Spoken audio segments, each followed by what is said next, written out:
you are the first live person who has spoken of so many of these things that I have read about, and now I'm sort of restless. I want to get on with it, if you will, and I know that's my mind, and I'm not even, my experience today has been that I haven't been able to appreciate, to receive life here today. I've been anxious to move ahead to experiencing life, but I can't seem to do it myself. I can't seem to sustain it.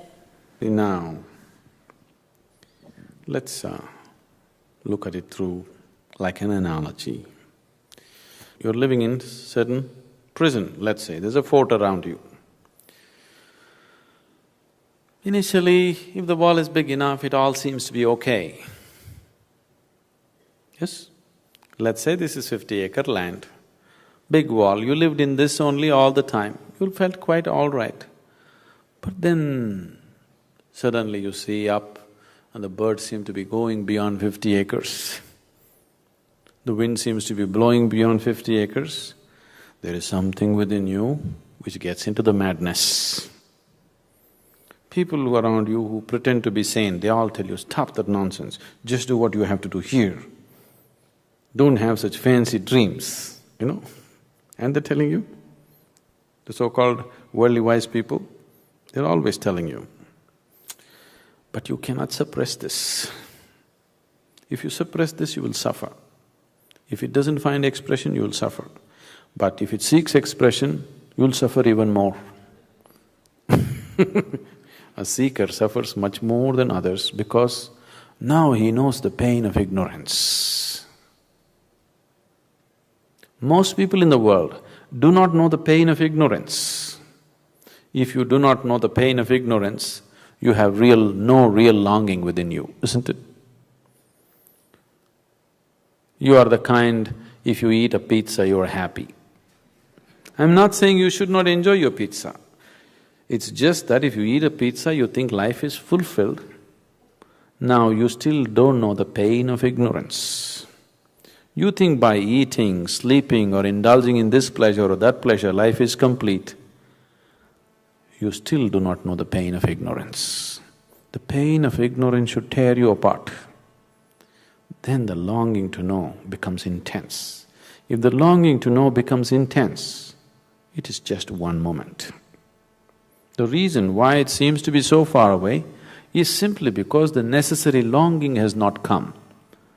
It is just off and on longing, accordingly off and on experience. If the longing becomes so intense that till I know I cannot sleep, I cannot eat, I cannot breathe, if it becomes like that, just in one moment you will know.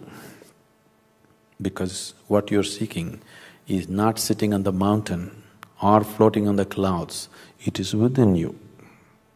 You know, Jesus told you, though he did his initial marketing about taking you to kingdom of God, the moment enough people gathered, he turned around and said, kingdom of God is within you.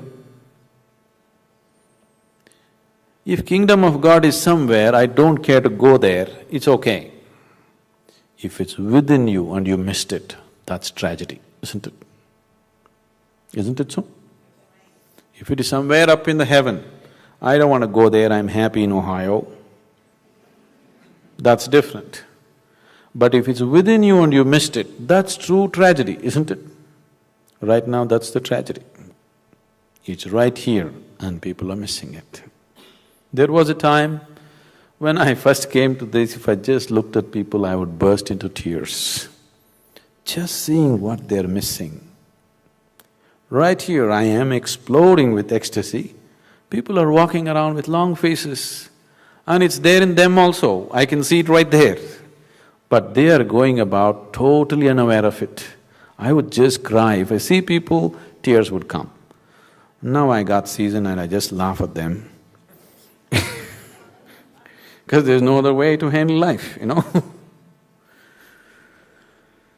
So, one of the ways is, now there is a wall, you jump up and fall down, you have a glimpse of the outside. There are many jumping methods. We can make you jump and have you see a glimpse of it.